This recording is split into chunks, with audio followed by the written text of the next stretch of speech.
In vetta alla classifica nel campionato Under 17 Elite calabrese, la Segato ospita il Croce Valanidi il Taverna, decimo in classifica. Bianconeri striscia utile da 5 partite, un punto di vantaggio sul Bocale, che insegue uno sguardo all'11 allenato da Angelo Giordano con Anello, Longo, Greco, Ramondino, Lobianco, Cannataro, Giuditta, Violi, Centorrino, Nania e Romano. Fischia il signor Manuel Suraci, sezione di Reggio Calabria, tutto pronto per il film del primo tempo. Dopo appena un minuto la prima chance offensiva è per la Segato, è Cannataro che cerca il mancino dopo l'ingresso in area di rigore, conclusione che però colpisce la traversa e rientra in campo. Minuto 3, azione personale di Nania che supera l'avversario, anche lui prova a incrociare ma trova solamente la linea di fondo. Monologo Segato fino a questo momento. All'11° Romano si arrende al secondo legno per i padroni di casa. Minuto 18, calcio di punizione messo dentro da Romano, arriva dopo una respinta a Violi che cerca l'acrobazia, grande idea leggermente alta. Minuto 28, rimessa laterale per la Segato, il pallone finisce in area di rigore, c'è un batti e ribatti, se la ritrova Mughetto a disposizione, cerca di controllarla ma arriva anche la deviazione con la mano di un avversario, è calcio di rigore. Minuto 29, Romano dal dischetto ma c'è la gran parata di Prezioso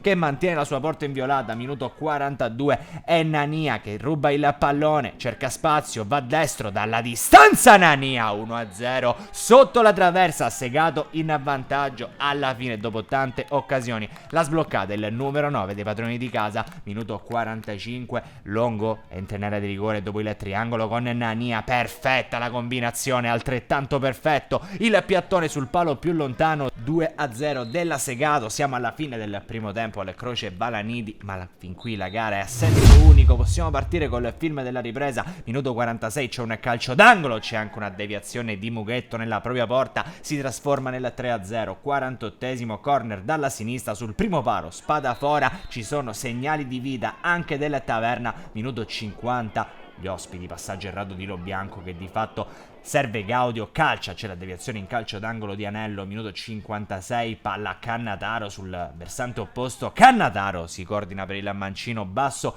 presa di Prezioso. 60esimo, rimessa laterale nell'area di rigore della Segato, prova a rimettere dentro la sfera la squadra del Taverna che alla fine trova con Barbieri questo gol abbastanza improvviso, cambia letteralmente lo scenario al Croce Valanidi, solo una rete a dividere le due squadre. Centorrino allora prova a risvegliare i suoi in azione personale ma Prezioso non cede. Minuto 71, punizione di Romano, Nania cerca ancora un'acrobazia, cerca ancora la rovesciata in due tempi Prezioso. Minuto 83, lancio in profondità per Donato, attacca il Taverna, prova a controllarla Donato, se la alza in area di rigore, prova a sfondare e nella confusione il direttore di gara vede un fallo con la mano di Greco, calcio di rigore clamoroso al Croce Valanidi. Donato fa 3-3 sotto di 3 gol, riesce la formazione ospite ad acciuffare la Segato ma all'86esimo Violi in azione personale entra in area di rigore, mette in mezzo, non la tocca nessuno, la sua conclusione o meglio il suo passaggio